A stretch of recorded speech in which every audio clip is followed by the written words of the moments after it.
Jadi ilmu ini agak jelimet, tapi ma'ruf. Nah, sehingga Rasulullah kalau kita meyakini syafaatul Rasulullah SAW, itu cara berpikir harus kita balik. Misalnya begini, wong Islam nakale ngono, penggaweane maksiat kok disyafaati Kanjeng Nabi kurang penggawean. Caranya berpikir jangan gitu. Kalau gitu kowe mari mangkel, wong nakale ngono kok untuk syafaati Kanjeng. Tapi cara berpikir gini, syafaatul Rasulullah itu wasi'ah, luas sekali.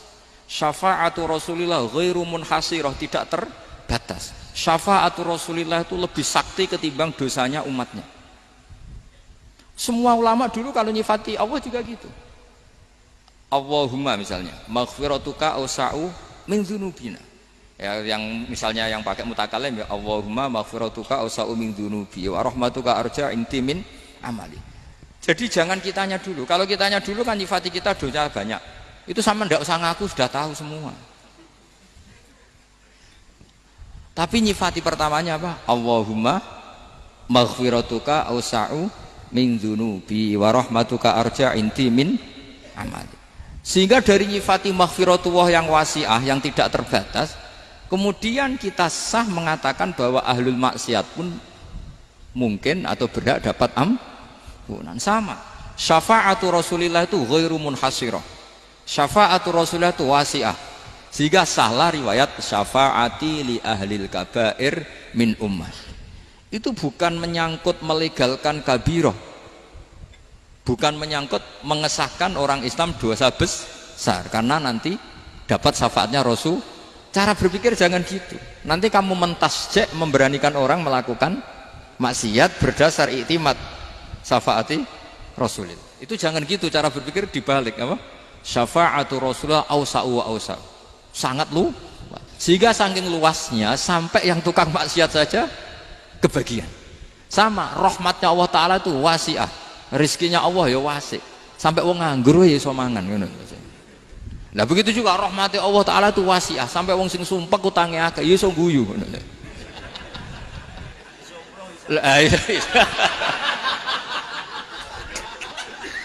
Tapi kalau dibalik, misalnya saya diprotes kiai, saya pernah juga diprotes, Gus umat kok mbok latih guyu, padahal mereka maksiate akeh, hutangnya akeh, gini-gini. Karena kamu menyifati orangnya. Kalau menyifati orangnya sampean guyu haram. Utang jatuh tempo, sampean gak mikir dosa ndak? Dosa. Jadi kiai muridnya goblok kok kiai kurang tahajud, itu ya dosa. Jadi kiai kok muridnya goblok tenang wae. Sementing untuk sowanan, itu amatir ya gitu. Mestinya cara berpikir dibalik. Rahmatullah wasi'ah, rizkuhu ya wasi', fadluhu wasi', sampai wong sumpek wae iso guyu. Sehingga kita ini sudah objek. Loh, kita ini tidak subjek, di alam raya ini kita tidak subjek tapi apa? Objek. Makanya saya berkali-kali mengatakan, mbok kayak apa sumpeknya kita, tetap wong iso guyu. Karena apa? Allah mensifati dirinya wa annahu wa adhaka wa abka. Allah itu adhaka, zat yang memberi orang iso guyu, wa abka lan zat sing maringi wong iso nangis. Karena sifatnya Allah Ta'ala pasti nafidah, sifatnya Allah Ta'ala pasti terjadi, dan kita objek. Makanya wong sumpek utangnya akeh, bojo ora percaya, tangga ora percaya, oh nak guyu banter-banter. Karena Allah itu adhaka, zat sing maringi guyu. Wa abka, sudah presiden, sudah gubernur, sudah menteri, nah Allah kepengen nangis no yo nangis. Coba ngeluhnya apa kalau misalnya jenengan seorang mantan presiden atau mantan gubernur, kadang anaknya calonan RT mbok menang bondak. Ngeluhnya apa orang alim, misalnya alim alama, anaknya mau jadi jurumiyah ra iso, susah. Kaya raya anaknya jadi pasien, susah. Allah punya cara untuk abega, untuk bikin orang nangis. Nah karena kita ini objek, pasti sesupek apapun orang yang bisa tertawa ya bisa nangis. Makanya banyak ulama yang nggak terlalu serius mikir agama ini, bukan karena dablek, enggak, karena Allah mensifati dirinya Al-Hadi, yang memberi petunjuk. Kita gak ditunggoni Kanjeng Nabi, gak ditunggoni Wali Songo, gak ditunggoni para alawin yang dulu, gak ditunggoni Habib-Habib yang kayak Said Abdul Al-Haddad. Tapi karena Allah itu Al-Hadi, yang memberi petunjuk, dan sifatnya Allah Ta'ala la budda wa ayat entakuna nafidah, sifatnya Allah pasti nafidah. Amerika kayak apa liberalnya, sekarang trennya juga banyak yang masuk Islam. Kampung-kampung pedalaman gak ada kiainya, cukup mudin. Kadang membawa agama itu orang yang ke situ mau nyari kayu, Orang di pedalaman Kalimantan, Sulawesi itu pertama itu nyari kayu, tapi bawaan hidayat, lama-lama bikin masjid. Saya pernah di Korea, ke sana orang nyari uang, niatnya juga nyari uang, tapi akhirnya tersiksa kalau enggak bikin masjid. Karena apa? Karena Allah itu Al-Hadi, zat yang memberi petunjuk. Maka kamu tidak usah khawatir. Agama ini pasti jalan ila yaumil qiyamah. Karena Allah Al-Hadi. Sama. Mbok kamu umat mbok weden-wedeni kowe iku amalan ora mesti ditampa. Nek ora ditampa mlebu neraka. Ngene mulai ngaji ya tenang ae. Tenang, santai. Bahkan kadang bilang gini, Pak Yai tadi gak bener. Masa ngecap orang mlebu neraka? Kita yang masyarakatnya gak tahu pintunya. Pak kayaknya tahu pintunya. Karena orang itu punya cara. Loh ya betul.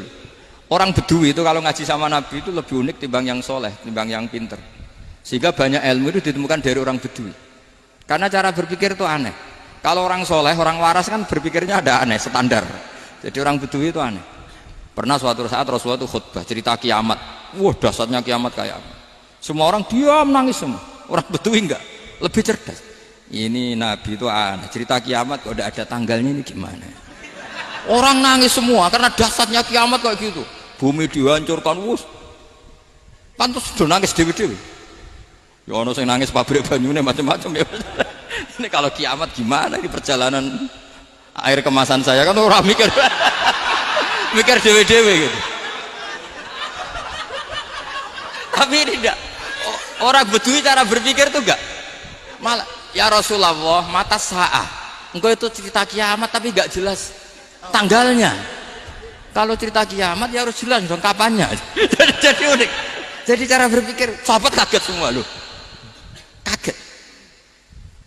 Karena gak kepikiran. Nabi a'radu anhu, a'radu itu mengabaikan. Banyak sahabat yang menganalisis lam yasma'kan. Nabi memang gak dengar sehingga mengabaikan. Ada yang analisis lagi sami'a wa kariha. Sebenarnya Nabi dengar itu gak berkenan karena tengah-tengahnya khutbah kok tanya. Tapi si Arabi ini cerdas. Masuk akal kan? Misalnya mau pilihan presiden, orang mesti tanya kapan kan gitu. Ya kan? Mau ganti presiden atau ganti bupati, takarannya orang kan kapan? Kayak Mas Akom jadi wali ndak? Pertanyaannya kan kapan? Kalau jatuhnya kan sudah ya. Sehingga tanya, mata sa'ah ya Rasulullah. Lama-lama Nabi diangen-angen, bener juga orang ini. Saya cerita kiamat kok gak jelas kapannya. Ini Nabi menjawab. Tapi karena Nabi orang-orang yang sangat pinter, tanya balik. Ma'adat talaha. Lalu kalau kamu berani tanya kiamat kapan, saya tanya balik. Ya persiapan kamu apa? Jawabnya santai saja. Fawwah ma'adatulaha kabira sholatin wala siyamin walakinni uhibbuka ya Rasulullah. Saya enggak menyediakan apa-apa, sholat saya biasa aja, maksudnya standar. Ya kira-kira 5 waktu pas. Ya jenis saya lah kira-kira gitu. Wala kabira siyamin, dan saya puasa ya standar saja pas. Walakinni uhibbuka ya Rasulullah. Tetapi saya mencintai engkau ya Rasulullah. Jawabannya Nabi apa? Almar'u ma'aman ahabba. Sebagian riwayat anta ma'aman ahbabta. Jadi hadis itu populer tuh barokahnya wong desa. Andai kan dia punya etika maka sowan dulu tanya 4 mata. Itu jadi hadis ahadi. Tapi barokahnya dia selonong di depan umum.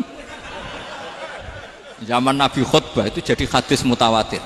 Jadi kadang barang baik itu barokahnya orang yang enggak baik. Maksudnya su'ul adab.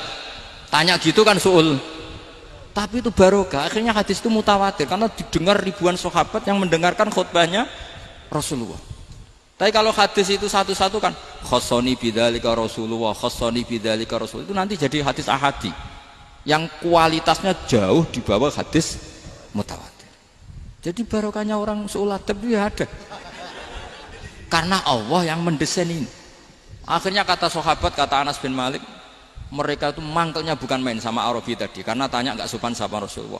Tapi setelah Nabi jawab almar'u ma'aman ahabba fama farihu bisyai'in farahahum bidzalika badal. Mereka tidak pernah senang dengan hadisnya Nabi sesenang riwayat almar'u ma'aman ahabba. Barokahnya Arabi Bedui. Makanya saya sebagai kiai ini Bedui saya tak pertahankan ila yaumil qiyamah. Karena umat ini pernah terbarokahi oleh orang apa? Bedui. Subal barokai suladab tadi. Jadi mohon ini supaya majelis ini kan majlisul iltorti Rasulullah, coba terlatihlah mengatakan Allah itu subjek, Allah itu al-fa'ilul mukhtar, Allah itu al-fa'ilul mukhtar, Allah itu yang menentukan alam ini. Dan Allah mensifati dirinya wa annahu huwa adhaka wa abka. Allah itu zat yang memberi orang itu bisa tertawa, dan Allah juga yang memberikan orang itu bisa menangis. Mbok kayak apa kamu neror umat, amal nggak mesti diterima gini-gini, ternyata neng majelis nangis ya, mulai guyu kadang guyu-guyunya ngenyak tenane daripada apa ya, agak-agak merodok orang yang dohirnya beda dengan batinnya, nggak perlu distatuskan seperti itu. Ya sudah biasa saja. Jadi nah fi muqaddimihim, imam besar dalam manhaj ini namanya Abul Hasan apa? Asyadzili. Abul Hasan Asyadzili itu kalau ada orang tanya gini, Beb saya ini susah, sholat saya tidak mesti diterima Allah gini-gini, marah. Gak usah. Kafa bika jazaan an radiyaka laka ahlan. Sudah kamu ditakdir pernah sujud itu sudah keren.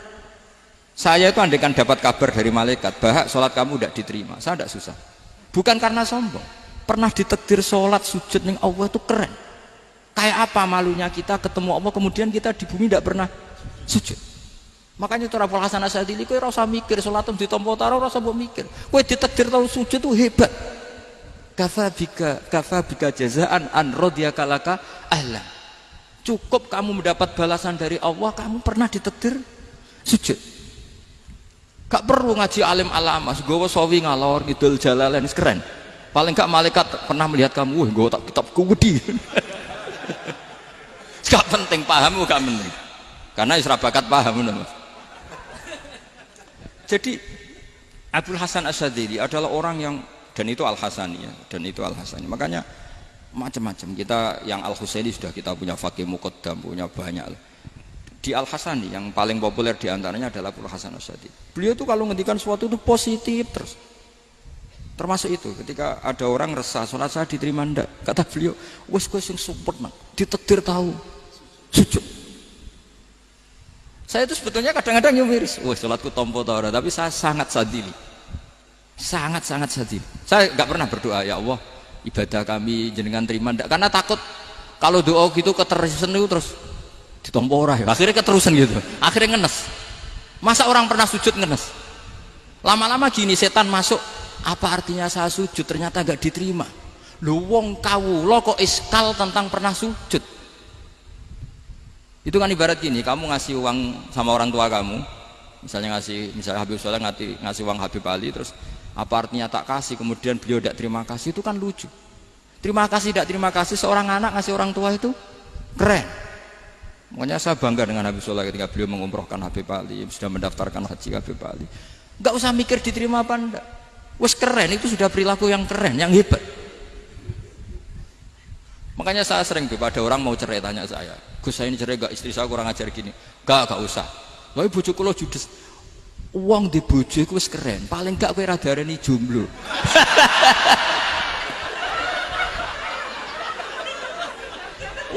Diarani duda ora enak.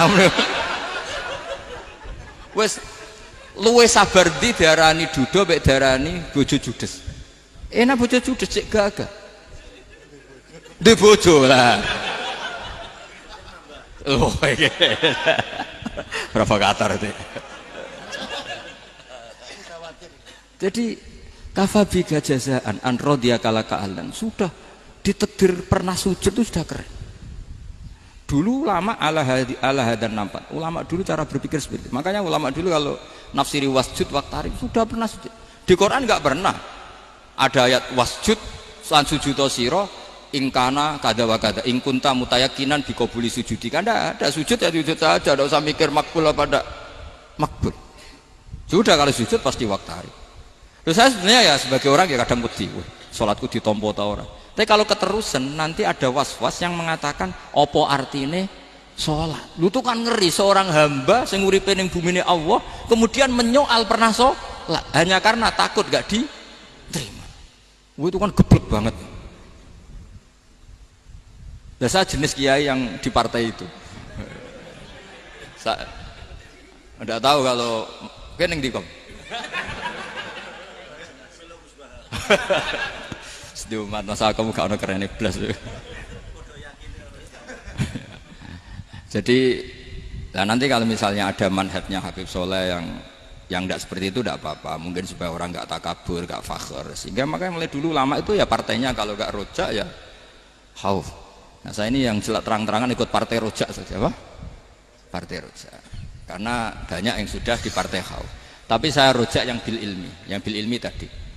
Makanya Sayyidina Umar radhiyallahu anhu itu yang namanya sama sujud. Saya itu punya kitab, Habib Soleh pernah tak tunjukin tulisan tangan saya, muji-muji sujud.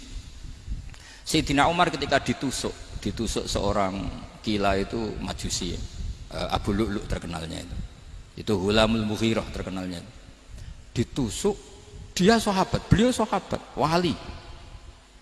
Jadi nusuk Umar tuh kayak apa? Nusuk Mas Akom aja dosa besar, apalagi nusuk Umar. Itu ketika ditusuk, dia itu ya punya dendam, namanya manusia itu punya dendam. Maksudnya namanya orang kan mangkel sama yang nusuk. Kalau orang mangkel itu inginnya kan yang nusuk itu masuk neraka. Tapi apa kata Umar? Ngendikan gini, tanya pertama, yang nusuk saya siapa? Orang Majusi. Orang Majusi, Hulamul Mughirah.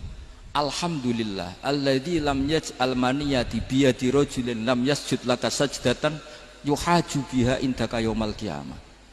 Saya itu senang Gusti, yang nusuk saya orang yang nggak pernah sujud sama jenengan. Jika kalau saya dendam supaya dia masuk neraka, saya nggak takut orang itu nuntut sama saya. Tapi kalau dia pernah sujud, pernah sholat, kemudian dia masuk neraka karena nusuk saya, kemudian dia berargumentasi, saya pernah sujud ya Allah, kenapa engkau masukkan neraka? Saya tidak berani jawab ya Allah, saking hormatnya sama yang namanya sujud. Jadi kamu dendamnya kesampaian cara Jawa ya. Dendam dengan tanda kutip ya, tidak makna semestinya. Jadi mangkel mbek sing nusuk nak mlebu neraka pantas wong ora tau sujud wae Gusti gitu. Tapi kalau pernah sujud kemudian dia masuk neraka karena saya, bisa yuhajuni biha yaumal qiyamah. Jadi kayak apa sujud? Saya apa? Nabi itu kalau muji sujud sampai ngingatkan wa hatta takuna sajdatul wahidatu khairan minad dunya wa ma fiha. Nanti kalau kamu di akhirat ketemu Allah, kenangan terbaik kita apa? Di dunia pernah sujud. Keren aja. Cara ning pondok wis tau bayar seharian lho. Cara sowan kiai tau ngamplopi Mas. Wis go jajan. Nah tapi kadang syaitan itu masuk tadi. Apa artinya sujud gak mesti ditompo, apa artinya sowan Habib ngaturi ra mesti ditompo, ngaturi kiai. Akhirnya ada ketakutan. Nah kalau ketakutan ini berlebihan lama-lama, ma faidatus sujud. Wah itu sudah buruk sekali, wong hamba kok tanya ma faidatus sujud. Nah ini di pentingnya mazhab-mazhab Syadzili. Jadi saya ngaji agak-agak uraan itu amdan. Kalau ini watak sudah, bukan. Jadi uraan itu ada dua, ada yang amdan bismil ilm, ilmunya banyak terus milih manhaj. Insya Allah saya partai itu. Ada yang uraan bakat Mas. Ada ya? Ada apa banyak? Nah sebetulnya khauf juga gitu Bim. Ada khauf itu karena ilm. Ada Habib alim alama atau kiai alim alama, dia tahu masyarakat kalau ngikuti Gus Bak nanti jadi fakhr, kurang tawaduk, terus dia milih partai khauf. Lah yang buruk